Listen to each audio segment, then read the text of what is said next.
সর্বশেষ যে লোকটা জান্নাতে যাবে তাকে আল্লাহ তাআলা জাহান্নামের আগুনে পোড়াতে পোড়াতে ছাই বানিয়ে ফেলবে।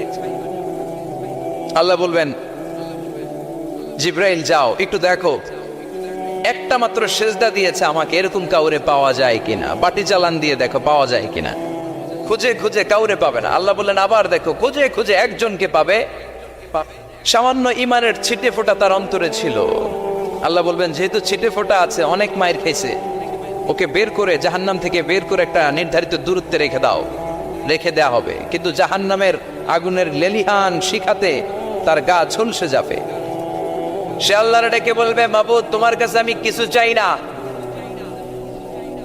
জাহান্নাম থেকে তুমি আমাকে বের করেছো, জীবন নদীর পানি তুমি আমার গায়ের মধ্যে ঢেলে দিয়েছো, আমি আবার সজীবতা ফিরে পেয়েছি। আমি তোমার কাছে জান্নাত চাই না, শুধু নিরাপদ একটা দূরত্বে আমাকে রেখে আসো, যাতে জাহান্নামের আগুন আমারে কষ্ট দিতে না পারে।